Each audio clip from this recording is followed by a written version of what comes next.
सृष्टि विद्या विषय।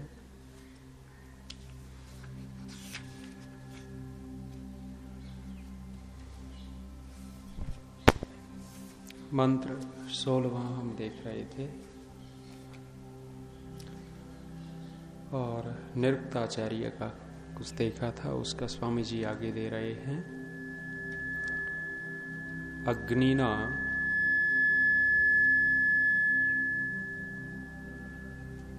जीवेन अंतःकरणेन वा अग्निम परमेश्वरम अयजंत। अग्नि के द्वारा अर्थात जीव अपने अंतःकरण के द्वारा उस परमेश्वर का यजन करते हैं, परमेश्वर का ध्यान करते हैं।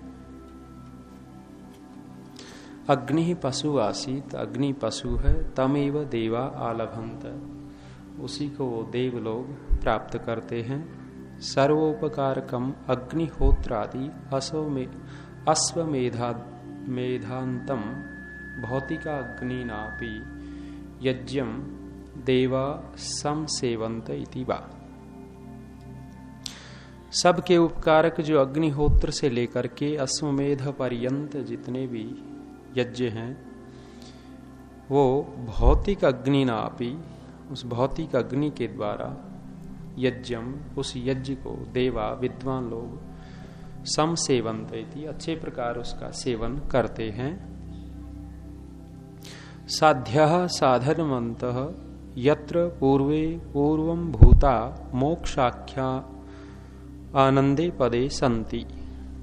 साध्यः कोला साधनवन्तः, जो साधन वाले हैं, जहां यत्र पूर्वे, पूर्व में जो कहा पूर्वभूता मोक्षाख्या आनंद रूप जो पद है उसमें रहते हैं विद्वान लोग, उसको प्राप्त करते हैं। तम अभिप्रेत्यात् तो एव द्युस्थानो देवगण इति निरुक्तकारा वदंती, उसी को अभिप्रेत करके द्युस्थान में विद्वान लोग रहते हैं, ऐसा निरुक्तकार ने कहा। द्युस्थानः प्रकाशमयः परमेश्वरः स्थानम स्थित्यर्थम यस्य सह।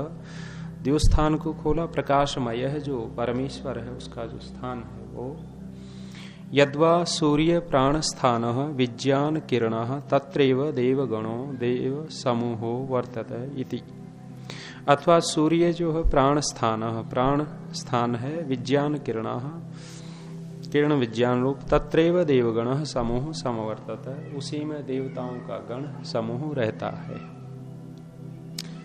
अग्निना जीवेन अंतःकरणेन, उस परमेश्वर को, अग्नि रूप परमात्मा को जीव अपने अंतःकरण से यजन करता है। बड़ी बात है, अंतःकरण से ही वो परमात्मा मिलता है। और कैसे अंतःकरण से? शुद्ध है अंतःकरण से। आगे एक श्लोक देंगे, उसका कठोपनिषद का है, शायद उपासना प्रकरण में आएगा। वो श्लोक भूल गया, मेधा बटी खानी पड़ेगी भाई, भूलने बहुत लग गए हम तो। मेधा बटी काम देगी या नहीं देगी?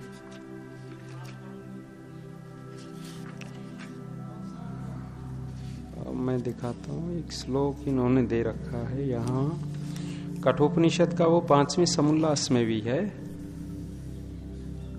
न अविरतो दुश्चरिता न शांतो न समाहितः न शांत मनसो अपि प्रज्ञानेन वाप्नुयात्। ये श्लोक दिया हुआ स्वामी जी ने। तो मुख्य रूप से यहाँ जो अंतःकरण आया, वो अंतःकरण माने शुद्ध अंतःकरण से उस परमेश्वर रूपी अग्नि का यजन विद्वान लोग करते हैं। और अंत में कहा सूर्य प्राण स्थान है, सूर्य जो है प्राण स्थानीय है। मंत्री जी कुछ व्याख्या कर रहे थे सूर्य और प्राण के संबंध में। हमारा जो प्राण चल रहा है वो सूर्य से युक्त हो करके चल रहा है, यदि सूर्य न हो तो प्राण भी न हो, ऐसा कुछ व्याख्या कर रहे थे। इसमें कुछ समन्वय है दोनों में, प्राण और सूर्य में। विज्ञान किरण उसकी विज्ञान रूप तत्रैव देवगण समूहो समवर्तत, उसी में वो देवगण विद्यमान रहते हैं। आद्भ्यः संभृतः पृथिव्यै रसाश्च विश्वकर्मण समवर्तता अग्रे तस्य त्वष्टा विदधत् रूपमेति तन्मर्त्यस्य देवत्वम् आजानमग्रे। सृष्टि प्रक्रिया को और आगे खोल रहे हैं स्वामी जी। आद्भ्यः संभृतः पृथिव्यै, भाष्य देखते हैं। तेन पुरुषेण पृथिव्यै, उस पुरुष के द्वारा पृथिव्यै पृथ्वी उत्पत्ति अर्थम आद्भ्यः रसः संभृतः संगृह्य तेन पृथ्वी रचिता। पृथ्वी बनाने के लिए परमात्मा ने क्या किया, करें कि उस जल के रस को लिया, जल का सार लिया और पृथ्वी के कुछ कण लिए, पृथ्वी तत्व लिया, जल का सार तत्व लिया, और हिंदी में अग्नि भी कह रहे हैं स्वामी जी, तो उनको लेकर के पृथ्वी तत्व रचा है, तीनों को लेकर के। एवं अग्नि रसेन अग्ने सकाशादपि उत्पादिता, और अग्नि और जल के दोनों को लिया है और दोनों को लेकर के जल को रचा है। अग्निश्च वायु सकाशात, वायु आकाश, आकाशात उत्पादिता। वैसे यहाँ कुछ और, उधर हिंदी में कुछ और था। वो हिंदी में दे रखा है कि इन तीनों को लेकर के पृथ्वी उत्पन्न की, जल के सार को, पृथ्वी तत्व को, और अग्नि को लेकर के पृथ्वी बनाया, अग्नि और जल को लेकर के जल रचा, और वायु और अग्नि को लेकर के अग्नि रचा, और वायु अपने सामर्थ्य से, आकाश अपने सामर्थ्य से रचा, ऐसा दिया है। यहाँ कुछ और दिख रहा। एवं अग्नि रसेन, अग्नि रसेन अग्नि सकाशाद अपि उत्पादिता। अग्नि रस से अग्नि बना दिया। अग्निश्च वायु सकाशाद, नहीं वही है, ठीक है। अग्निश्च वायु सकाशाद, अग्नि और वायु के संबंध से वायु रचा। वायु आकाशात उत्पादितः, वायु से आकाश उत्पन्न किया। आकाशः प्रकृति है, आकाश जो प्रकृति से उत्पन्न किया। प्रकृति ही स्वसामर्थ्याच्च, उस प्रकृति को परमात्मा ने अपने सामर्थ्य से बनाया है। माने वो सत्व रज तम साम्य अवस्था वो परमात्मा ही करता है अपनी सामर्थ्य से, दूसरे की सहायता नहीं लेता। विश्वम सर्वम कर्म क्रियमाणम अस्य स विश्वकर्मा, करे विश्वम सर्वम कर्म क्रियमाण, जो पूरे विश्व को बनाने वाला है, करने वाला है, इसलिए उस परमेश्वर का नाम विश्वकर्मा है। तस्य परमेश्वरस्य सामर्थ्य मध्ये कारणाख्ये अग्रे सृष्टि प्राक जगत समवर्तत वर्तमानम आसीत। तस्य परमेश्वर से, उस परमेश्वर के सामर्थ्य मध्य, उसके सामर्थ्य में कारणाख्ये, ये जो सृष्टि का जो कारण है, वो जगत का कारण है, वो पहले से ही विद्यमान था। अर्थात परमात्मा के अंदर इस जगत को बनाने का सामर्थ्य है, पहले से ही विद्यमान था, इसलिए बना दिया। और विश्वकर्मा भी कहते हैं, वो आजकल वो मिस्त्री लोग जिसको पूजते हैं विश्वकर्मा, उसको भी कहते हैं।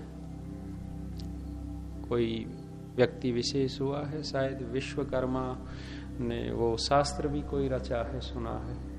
कौन सा शास्त्र है जी? कौन सा? तक्ष शास्त्र। तक्षक उसको पूछते हैं। वैसे जितने भी हस्त शिल्प विद्या वाले हैं, वो हाथ से जो काम करते हैं, वो सब उनको पूजते हैं। रहे होंगे विश्वकर्मा। विश्वकर्मा वैसे इन राजगीरों को भी बोल देते हैं विश्वकर्मा, मकान बनाने वाले, इंजीनियर, जो भी हो हस्तकला वाले, उसको पूछते हैं। गोत्र बना लिया, ठीक है, विश्वकर्मा गोत्र भी है, तो परमात्मा का नाम है विश्वकर्मा, माने पूरे विश्व को जो करने वाला है, बनाने वाला है, इसलिए उस परमेश्वर का नाम विश्वकर्मा है। तद छूट गया। तदानीम सर्वम इदम जगत कारणभूतम एव, तब ये सारा का सारा जगत कारणभूत था। न ईदृशम इति, जो सामने दिख रहा है ऐसा नहीं था, कारण में ही था। तस्य सामर्थ्यस्य अंशात् गृहीत्वा त्वष्टा रचनकर्ता इदं सकलं जगत विदधत्, पुनश्च इदं विश्वं रूपत्वम् इति, रूपत्वम् इति। तो उसके सामर्थ्य से अंशान गृहीत्वा, उसमें से ग्रहण किया सृष्टि के जो मूल तत्व हैं, त्वष्टा रचन करता इदम, त्वष्टा का रचन करने वाले परमात्मा ने इदम सकलम जगत, पूरे संसार को विदधत धारण किया, बनाया। पुनः च इदम विश्वम रूपत्वम, और ये साकार रूप में दिखने लगा।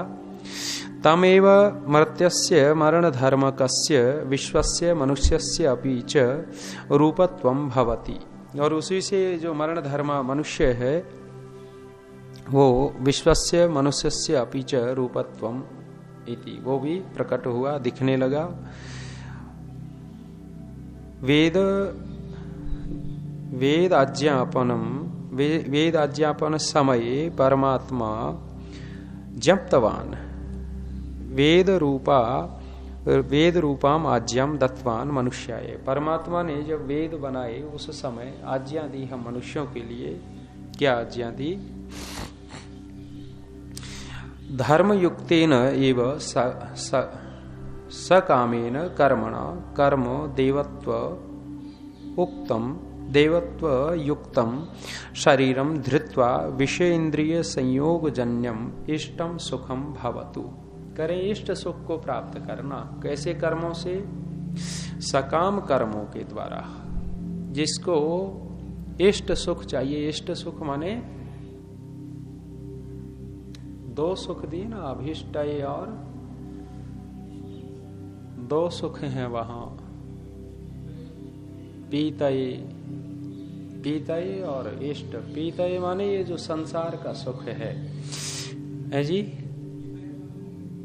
पीतय तो मुक्ति का, इष्ट की बात कर रहे हैं। यहाँ इष्ट दिया स्वामी जी ने। इष्ट जो सुख मिलता है वो सकाम कर्मों से मिलता है।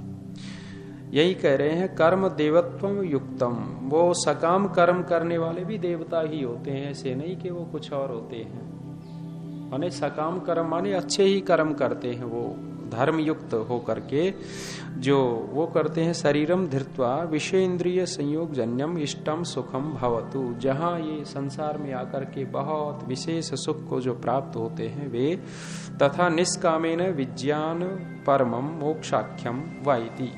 और निष्काम कर्म से जो विज्ञान रूप परम मोक्ष है उसको प्राप्त कर लेते हैं देव लोग। इसका थोड़ा सा हिंदी में दिया है नीचे जो है, तन्मृत्यस्य देवत्वम। यहां से करें, जब परमेश्वर ने मनुष्य शरीर आदि को रचा तब मनुष्य भी दिव्य कर्म करके देव कहते थे। परमेश्वर ने मनुष्यों को रचा तो दिव्य कर्म होते थे। ऐसा भी युग था कि विषय मनुष्य के दास थे और मनुष्य विषयों का स्वामी होता था। जिस समय मनुष्य विषयों का स्वामी होता है और विषय मनुष्य के दास होते हैं, उस समय वो देवता होता है। तो ऐसी ही कुछ स्थिति दे रहे हैं कि देव कहते थे, और जब ईश्वर की उपासना से विद्या विज्ञान आदि अति उत्तम गुणों को प्राप्त होते हैं तब भी मनुष्यों का नाम देव होता है। माने श्रेष्ठ कर्म करते हैं तब भी देव हैं, और जब परमेश्वर की उपासना करते हैं तब तो देव हैं ही हैं। आगे कहा देव होता क्योंकि कर्म से उपासना और ज्ञान उत्तम है। कर्म करने से अच्छा क्या है? उपासना। ये नहीं कि भाई आज तो हम दलिया बनाएंगे ही नहीं। गुरुकुलों में ब्रह्मचारी दलिया बनाते हैं, यहाँ तो आपको बना बनाया मिलता है। दलिया बनाएंगे नहीं, हम तो उपासना करेंगे। आंख बंद करके बैठ गए। देखे हमने ऐसे ब्रह्मचारी, हम तो उपासना करेंगे। यहाँ काहे का, ये तो काम ही काम करवाते हैं। हमारी संध्या ही छूट जाती है, उपासना छूट जाती है। तो कर्म से उपासना श्रेष्ठ है, लेकिन कर्म भी करना आवश्यक है। वो आंख बंद करके मात्र बैठना उपासना नहीं है। ईश्वर के निकट रहना, वो आंख खोले खोले भी और करें, ज्ञान उत्तम है। उपासना से ज्यादा ज्ञान उत्तम है। ऋषि दयानंद ने यहां एक परंपरा चल गई अपने आर्य समाज में, रोजड़ से चली है। वो रोजड़ से क्या परंपरा चली है? ज्ञान कर्म उपासना, ये परंपरा चली है। और ऋषि दयानंद का कहीं भी आप देखना ये क्रम मिलेगा ही नहीं, ज्ञान कर्म उपासना। ऋषि दयानंद का क्रम क्या है? कर्म उपासना ज्ञान, कर्म उपासना ज्ञान। कहीं भी आप देखना, सत्यार्थ प्रकाश में, वेद भाष्य में या ऋग्वेद आदि भाष्य भूमिका में कई बार आया। तो ऋषि दयानंद कर्म उपासना ज्ञान का क्रम रखा है, लेकिन इन्होंने क्रम तोड़ करके कह रहे हैं कि ज्ञान कर्म उपासना माने श्रेष्ठ क्या बना दिया है जी? उपासना श्रेष्ठ बना दिया, जबकि ज्ञान श्रेष्ठ है। उपासना से मुक्ति नहीं मिलती, कर्म से मुक्ति नहीं मिलती। कितनी भी उपासना करता रहे व्यक्ति, मुक्ति में सहायक है, लेकिन मुक्ति उपासना से नहीं मिलेगी। बहुत सारे कहते हैं जी हम तो अच्छे अच्छे कर्म कर लेंगे, हमारी तो इसी में मुक्ति है। ये खटपट न करो। हाँ, वो गीता में भी क्या कहा है? योगः कर्मसु कौशलम। उस वाक्य को लेकर के कह रहे हैं योग वही है जो कर्मों में कुशलता। वो क्या प्रसंग है, क्यों कहना चाह रहे हैं वे, उसको छोड़ करके कहने लग जाते हैं जी अच्छे अच्छे काम करो, अपने आप मुक्ति हो जाएगी। मुक्ति नहीं होगी। अच्छा काम मुक्ति में सहायक है, उपासना मुक्ति में सहायक है, लेकिन मुक्ति नहीं होगी। मुक्ति का तो एक मार्ग है, क्या है? ज्ञानान मुक्ति। सूत्र ही लिख दिया, ज्ञान से ही मुक्ति होगी, बिना ज्ञान की मुक्ति नहीं होने वाली। बहुत बार पीछे चर्चा करते रहे आचार्य जी। माने उपासना से जो है हमारे जो संस्कार हैं कुछ शिथिल हो सकते हैं, लेकिन दग्ध बीज नहीं हो सकते। कर्मों से हमारे वो जो संस्कार हैं, जो मुक्ति में बाधक संस्कार हैं, वो दब सकते हैं, लेकिन दग्ध बीज नहीं हो सकते। वो तो होंगे तो केवल और केवल ज्ञान से ही व्यक्ति उनको दग्ध बीज कर सकता है, इन दोनों से नहीं कर सकता। इसलिए ऋषि दयानंद करें, कर्म से उपासना अच्छी और उपासना से ज्ञान श्रेष्ठ है। यहां देख लेना, कहीं भी देखना, वो क्रम बिगाड़ दिया है, ज्ञान कर्म उपासना। वो कहते हैं जैसा ज्ञान होगा वैसा कर्म करेगा, जैसा कर्म करेगा वैसी उपासना होगी, तो उपासना से मुक्ति होगी। बिगाड़ दिया। चलिए, इसमें ईश्वर की यह आज्ञा है कि जो मनुष्य उत्तम कर्म में शरीर आदि पदार्थों को चलाता है वह संसार में उत्तम सुख पाता है। शरीर से अच्छे काम करेगा तो निश्चित है उत्तम सुख मिलेगा। वो शरीर से कुछ का कुछ काम करने लग गए। अभी वहां मैं गया ना, 70-80 किलोमीटर दूर यज्ञ करके आया। एक वहां बैठा था तो वो अपने सरपंच जी यहाँ आते हैं, वो थे। एक व्यक्ति आ रहा था, धुआं उड़ाता हुआ यज्ञ में आ रहा था। इसने वहीं से आवाज लगानी, ओ बीड़ी बीड़ी बंद करो, बीड़ी दूर से। उसने फेंक दी बेचारे में, आकर के बैठ गया। पता लगा एक ये भी कर्म था। और जब आहुति डलवाने लगा, मैंने कहा अभी सभी आहुति दे दो। संकोच हो रहा, उसको न पकड़ना चाहे, उस सामग्री को इस हाथ से नहीं पकड़ना चाह रहा और बीड़ी को झट पकड़ लेता है वो व्यक्ति। कर्म दोनों है पकड़ने के। आप देखना, बीड़ी पीने वाला जब दोस्त से मिलेगा ना, एक हाथ में बर्फी होगी और एक हाथ में बीड़ी होगी। बर्फी वाला हाथ पीछे और बीड़ी वाला आगे, ये ले। परीक्षण करना। बर्फी नहीं खिलाना चाह रहा, सिगरेट पिलाना चाहेगा। 2 रुपए की सिगरेट पिला देगा, लेकिन 50 पैसे की टॉफी नहीं खिलाएगा। उल्टा माने कर्म तो हो रहे हैं, लेकिन यहां क्या कह रहे हैं स्वामी जी? श्रेष्ठ कर्म करने से व्यक्ति को उत्तम सुख मिलता है शरीर से। आगे कहा, और जो परमेश्वर ही की प्राप्ति रूप मोक्ष की इच्छा करके उत्तम कर्म, उपासना और ज्ञान में पुरुषार्थ करता है, वह उत्तम देव होता है, श्रेष्ठ देव हो जाता है।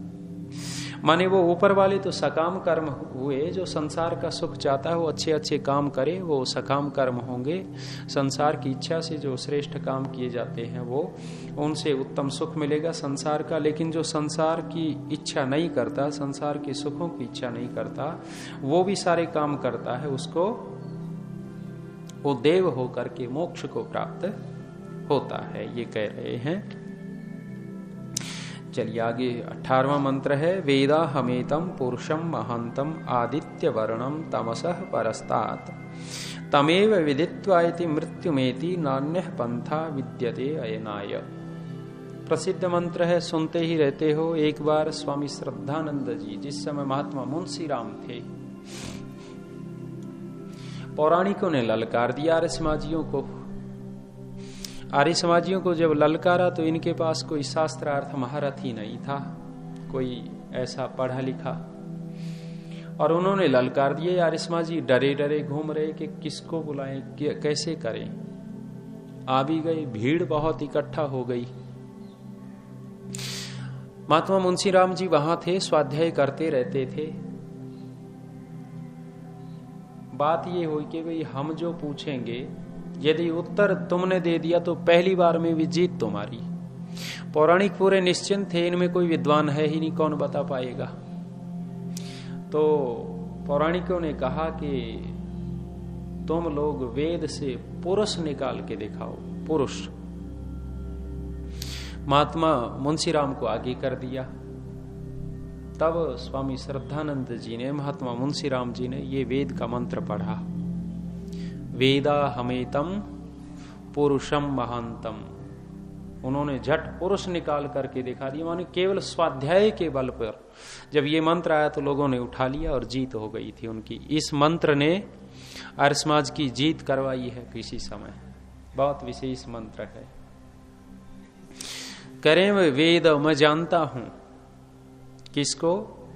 अहम वेद मैं जानता हूं, एतम पुरुषम इस पुरुष को, महंतम जो महान है, आदित्य वर्णम जो आदित्य वर्ण वाला है, तमसः परस्तात् जो अंधकार से दूर है, तमेव विदित्वा इति ऐसे पुरुष को जान करके ही मृत्युमेति मृत्यु को पार कर जाता है, नान्यः पंथा और कोई रास्ता नहीं है, अयनाय विद्यते कोई रास्ता इसके अतिरिक्त नहीं है। माने केवल और केवल यहाँ सीधा कह दिया, परमेश्वर की प्राप्ति से ही, उसी की कृपा से ही मोक्ष मिलता है। और पौराणिकों का क्या श्लोक है?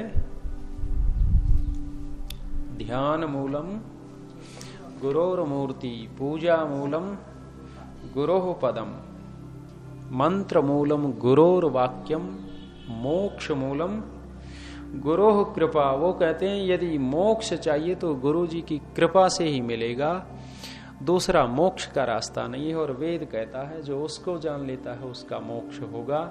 अब गुरु जी की मानेंगे या वेद की मानेंगे, निर्णय हमारे ऊपर है किसकी माने।